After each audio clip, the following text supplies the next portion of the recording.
It's that gut-wrenching moment every gardener dreads. You walk out into your yard, balcony, or garden beds and spot the drooping leaves, brown edges, and lifeless stems. The plant you lovingly tended through the spring now looks like it's given up in the brutal heat of summer. Maybe it's the tomatoes that once flourished, now hanging limp, or a houseplant near the window that suddenly dropped half its leaves overnight. Whether it's a raised bed, potted herb, or indoor foliage, summer stress hits hard and fast, and it doesn't discriminate. But here's the truth. Many of these dying plants aren't actually dead. They're sending signals, begging for rescue before it's too late. With the right approach, the right timing, and a few clever science-backed techniques, you can bring them back from the edge.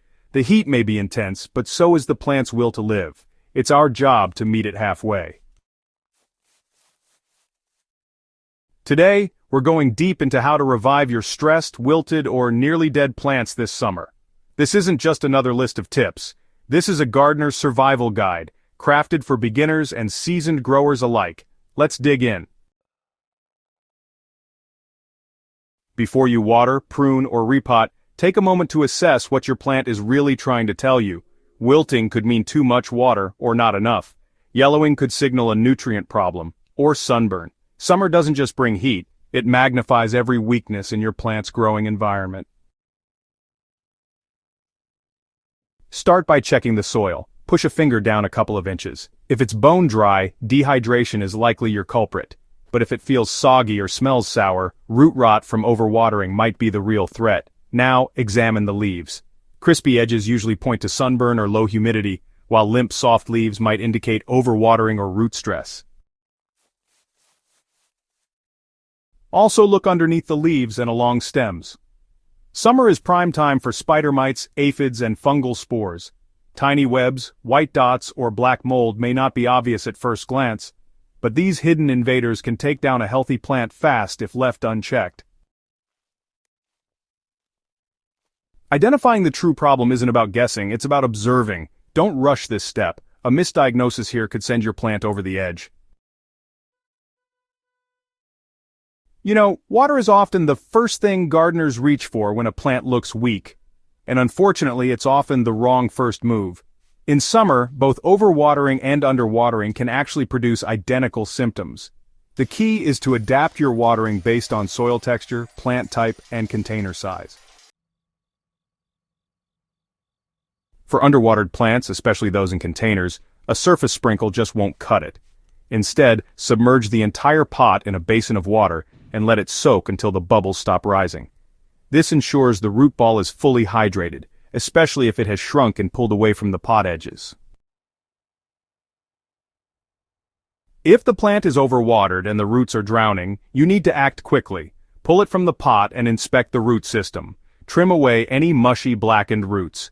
Then soak the entire root ball in a weak hydrogen peroxide solution, about 1 tablespoon per quart of water, for 15 to 20 minutes. This helps kill harmful bacteria and reoxygenate the root zone. Rinse gently, then repot in well-draining soil, ideally with added perlite or coarse sand to improve airflow. Your watering method should match your conditions. In blazing sun, it's best to water early in the morning so moisture has time to soak in before the heat rises. Water deeply but less frequently, encouraging roots to grow down rather than cluster at the surface. Too much sun can scorch even heat-loving plants. Tomatoes, peppers, and basil may love warmth, but even they suffer when afternoon rays beat down relentlessly. Look for signs of sun stress, bleached patches, crispy leaf tips, or sudden leaf drop.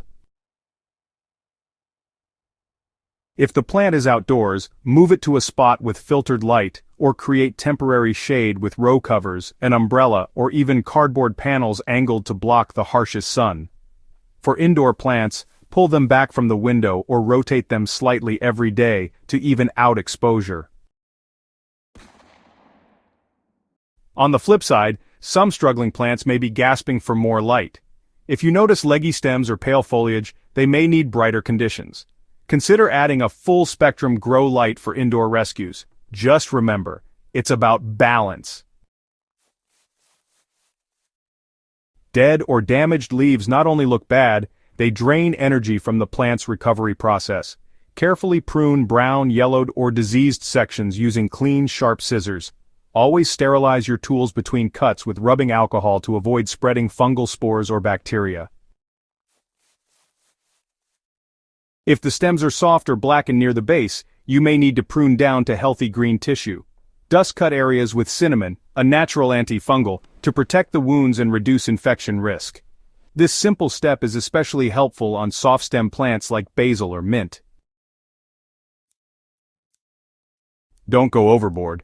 A stressed plant still needs some foliage to photosynthesize and recover. Think of this as delicate surgery, not a complete overhaul. A struggling plant is almost always suffering from poor root function. Whether it's rot, compaction, or nutrient lockout, fixing the soil is non-negotiable. If repotting is necessary, go up just 1 pot size, not 2. Too much space around the roots can lead to moisture retention and rot. Use fresh potting mix with compost, coconut coir, and perlite. Avoid heavy, compacted soils. If you're working in a raised bed or in-ground plot, gently loosen the soil around the base with a fork and top dress with worm castings or aged compost. This reintroduces microbes that stimulate root regrowth. In extreme heat, consider creating a hydration trench. Dig a narrow trench around the base of the plant, fill it with damp straw or shredded leaves, and water into the trench rather than directly onto the plant. This promotes deeper root growth and prevents surface evaporation. Nutrients can make or break your rescue mission, but overfeeding is a common misstep. Avoid harsh chemical fertilizers when plants are weak. Instead, use gentle liquid feeds like diluted fish emulsion, seaweed extract, or compost tea. These provide balanced nutrition and beneficial microbes without overwhelming the roots. Wait at least a week after repotting before feeding to allow the roots to settle. Then apply nutrients every 2 weeks until signs of new growth appear. At that point, you can return to a regular fertilizing routine appropriate for the plant type. Alright, let's talk about celebrating those small wins in your gardening journey. Keep an eye on leaf color and growth patterns. You know, if you see steady improvement, new leaves, firm stems, upright posture, it's working. It's these little signs that tell you you're on the right track. Now here's something crucial to remember. Stress comes in many forms: light, temperature, airflow, pests, and recovering plants need consistency above all. If possible, try placing your rescued plants in a semi-shaded, wind-protected area for a few days while they recover. It's all about giving them a stable environment to bounce back. Moving on to fine-tuning the setting, especially for houseplants. Avoid placing them near air conditioners, fans, or heat vents. You can increase ambient humidity with a pebble tray or a small humidifier. And for those outdoor plants, mulch heavily with straw, shredded bark, or dried leaves to keep the root zone cool and moist. It's these little adjustments that can make a big difference. Monitor for pests daily. Weakened plants are magnets for spider mites and aphids, which can undo all your recovery work. Use neem oil or insecticidal soap as a preventative if needed. Reviving a dying plant isn't always about heroic measures, it's about quiet consistency. It's noticing the subtle changes in the soil, the light, the leaves. It's responding to stress instead of reacting with panic. With the steps we've covered, you now have a proven method to bring struggling plants back from the brink this summer. Not every plant can be saved, but many more can than we think. And when one does bounce back, nothing beats that feeling. A leaf unfurls, a stem straightens, green returns where there was once only brown. That's when you know, you didn't just grow a plant, you became a better gardener. If this guide helped you rescue even one plant in your garden, help us grow our gardening family too. Hit that subscribe button, share this video with a fellow plant lover, and let us know in the comments what worked best for you. At Hydro Haven, we're digging deeper, together.